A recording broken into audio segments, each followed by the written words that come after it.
Hello. Thank you for visiting the Other Woman and Man Stories channel. Don't forget to subscribe. And here we go. I met a girl at college. From that moment on, we've been inseparable. 3 years into our relationship, we decided to share a roof. We lived together for another 3 years and then decided to tie the knot. Then, a couple years later, my wife got pregnant and we welcomed our daughter into the world. That's how we lived our lives. Of course, we had the usual domestic disputes, but those were inevitable. We always found a common ground, both during a fight and after. In essence, we were just an ordinary family. After college, I entered the workforce and gradually built my career. Eventually, I earned enough to buy an apartment. We renovated it and moved in. After her maternity leave, my wife also started working and achieved impressive results. Her earnings, combined with mine, allowed us to save a decent amount of money. Over time, we had everything we needed. We even bought a future apartment for our daughter. Overall, we had everything we could have wanted. I loved my wife and never cheated on her. She worked in international business, meaning her colleagues often visited. I started noticing her spending longer hours with them, but I didn't think much of it. Before bed, I noticed she was receiving messages on her messenger apps. However, when she was abroad, the messages would stop. A few times, while she slept, I checked her phone, but all messages were deleted. I specifically remember, for instance, her phone buzzing at 11 p.m. After she fell asleep, I checked her phone and saw no messages after 7 p.m. in any of her chats. And so the moment arrived when the seeds of suspicion took root in my mind. One evening, she came home late around 10. I lightly teased her, asking if she had been seeing a lover. I saw a look of fear in her eyes, a look I'd never seen before. She simply smiled back at me, averting her gaze, and said I was being foolish. Periodically, she flew overseas to meet with her colleagues. Hence, prompted by a growing suspicion that I couldn't shake off, I installed a spy app on her phone. This allowed me to control her phone from my personal online account. I could record ambient sounds, take photographs, and send all this to my personal account. On one of her business trips, I commanded the app to record her surroundings for 10 minutes. After a 30-minute agonizing wait, a recording appeared in my personal account. As I listened, I realized she was in a room with a man. They were speaking in German, but I understood it all. They were discussing mundane affairs, their laughs echoing in the solitude. It was apparent they were alone in the room. Then I heard the unmistakable clink of glassware. My heart pounded harder. I requested another 20 minutes of recording and had the thought to take a picture from the front camera. When the image appeared on my screen, I spotted the room number and a part of the bed evident. In the pit of my stomach, I felt a heavy knot of dread. 15 minutes later, a new recording came in and I felt physically ill. I hit play, and again I heard the exchange of words and laughter between my wife and this man. It felt as though I was trapped in an incomprehensible state where it seemed the world around me was collapsing. At that moment, I poured myself a glass and programmed the app to record for another 4 hours. I sat back, took a heavy swing of the drink, the twinge of its harshness barely registering as time continued its merciless march. Then I drank heavily.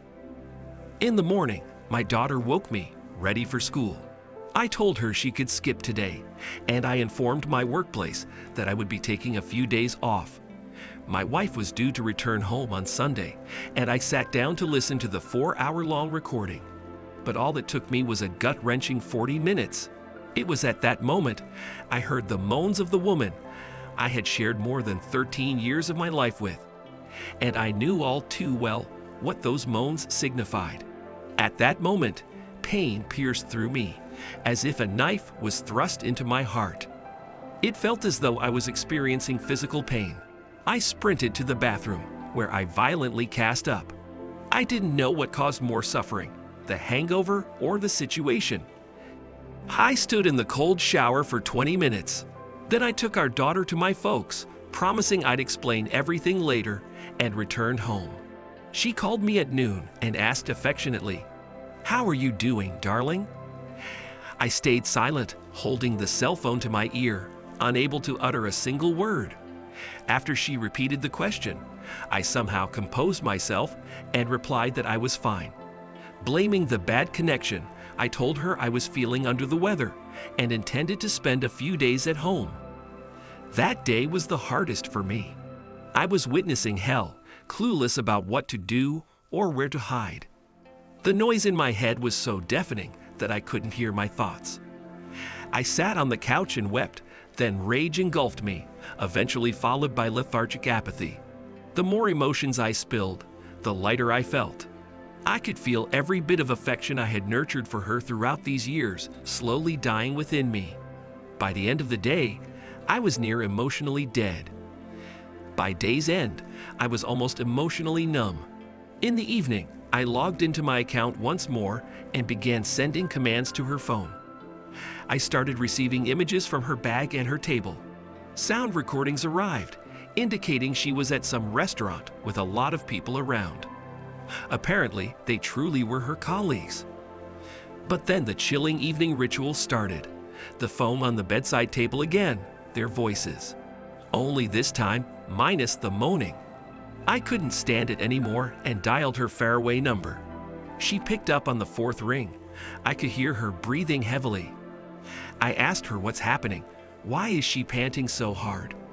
She replied that the hotel's elevator was out of order and she was climbing the stairs to her room. We talked for only a minute.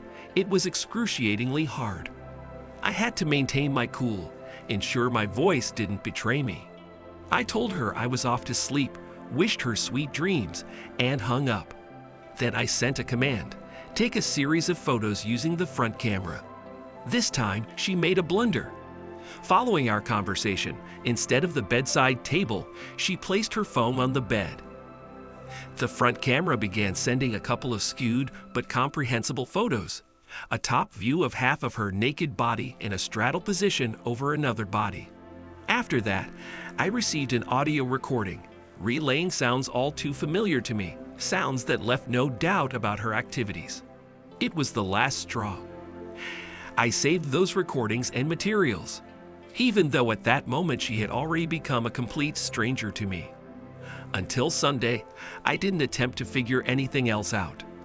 Everything was clear, and I started contemplating my next move. Divorce, scandal, how it would affect our daughter.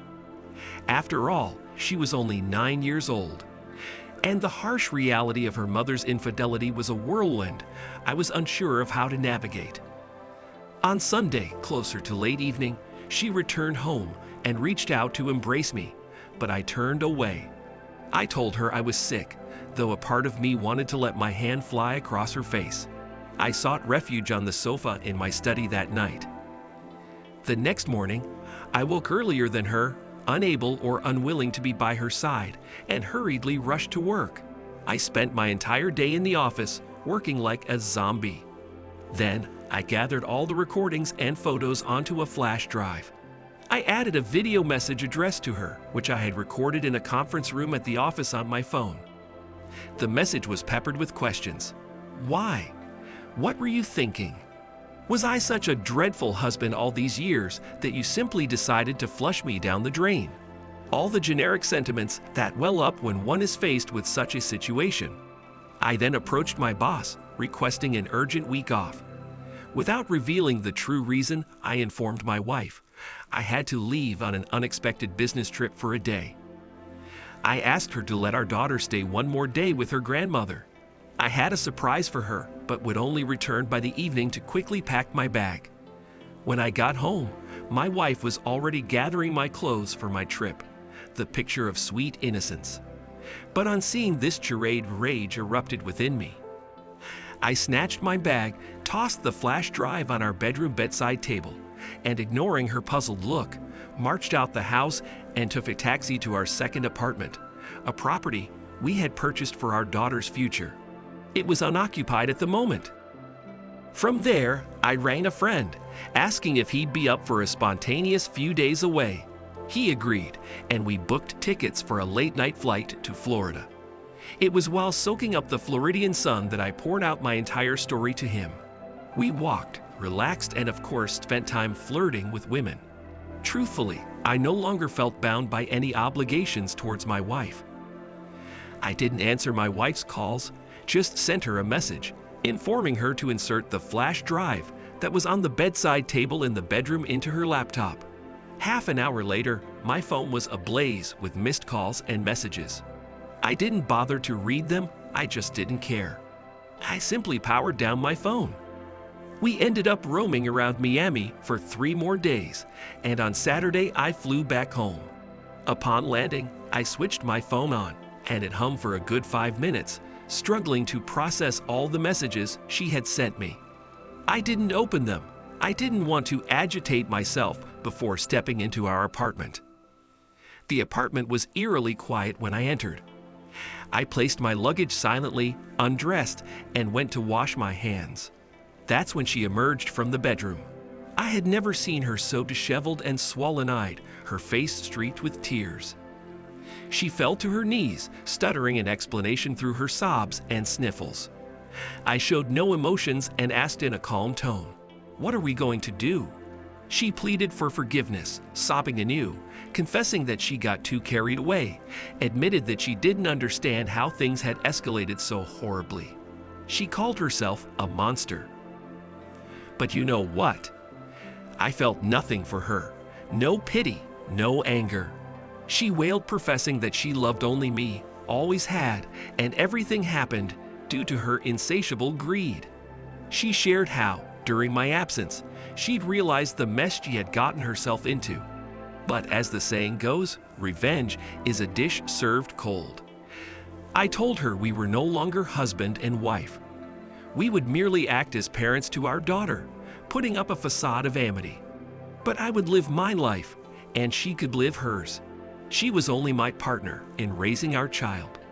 Perhaps someday I might change my mind, but for now the thought of any intimacy with her revolts me. By the way, I told her where I'd been and what I'd been up to. She said she understood and was prepared to endure whatever it takes. Thus, we coexist in the same apartment. Although, quite honestly, I've already bought another one and put it under my father's name to avert any disputes in case of property division.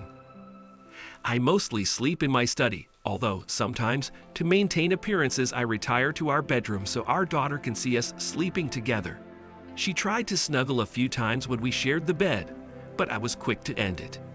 We've been devoid of any intimacy for 6 months now. I haven't confided in my parents, with only my father in the know about this situation. We've agreed to go on a week-long family vacation every year, but now we'll be sleeping in separate beds. I hang out with friends, and I've bought myself a motorcycle again. I've quit smoking, joined a gym, and have shed 10 kilos. My physique is better, and there's the faint outline of abs.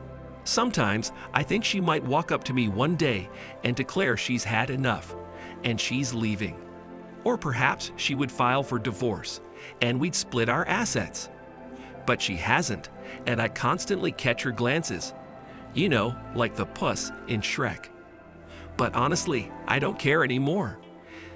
Even though I see her efforts, I derive a perverse satisfaction from her misery. Recently, I deliberately left a pack of condoms on my study table, wanting to witness her reaction. When she entered the room and saw the condoms on the table, she fled from the room. She probably broke down crying, but I didn't restrain her. She still goes to work, but no longer stays late. Not that I keep a strict watch over her anymore. One day, she came up to me, attempting to explain that she had cut off her relationship with the guy, though they still worked together. They would communicate for work, via emails or in meetings, but she swore she stayed away from him. He has a family too, by the way, and I told her that who she carries on sexual relationships with wasn't my concern. She could do as she pleased. She didn't need to update me about whether she spread her legs today or not. Now, I sometimes come home late or leave after our daughter has fallen asleep, like from Friday to Saturday. Naturally, I don't restrict myself in any way. If I desire sex, it will happen. I come home late at night, retreating to my study or bedroom if she's already turned in. Everything else in our daily home routine remains unchanged. I still buy the groceries and cook, and the domestic help continues to clean, so nothing has really changed. I continue to pay for the apartment, and I do not concern myself with how she spends her money or if she does at all. Our conversations are solely focused on matters concerning our daughter or when her parents come to visit. Although I have this feeling that if I were to bare the entire truth to her mother, she might strangle her right before my eyes. I enjoy a very cordial relationship with her mother, an intelligent woman who holds family values in exceedingly high regard. Perhaps this is another reason why my wife doesn't want to leave. Maybe she is afraid of her mother. Because the inevitable question would be, just what in the world is going on here? And I won't lie. The only thing I now do is to send her off with personal requests, justified by saying that she needs to find a lover from the same country and city. I taunt her as much as I can, and I take pleasure in it. Yes, perhaps I have now become a monster, but it's a monster she bred herself. You know what astounds me? Her resolve and her patience. To me, it's like waving a red flag in front of a bull. Intriguing. I'm curious about how much more she can take. And let's not even start on the argument that she is the mother of my child. When she got involved with this man, she didn't seem too bothered by this fact. For 6 months, she was constantly traveling, engaging in intimate affairs without as much as a thought about her child or her husband. This is how I live now. Everything is fine with our daughter. We are great parents for her. I still help her with her evening assignments. Our mutual friends are none the wiser. Perhaps when I tire of tormenting her or decide enough is enough, I will switch off this scoundrel mode and sit to have a serious conversation with her. But not now, not right now. Such is life's story. Share your thoughts in the comments about this situation and the behavior of the spouses. Don't forget to subscribe to the channel and be sure to like this video. It will greatly help promote the channel. Take care and have a wonderful day.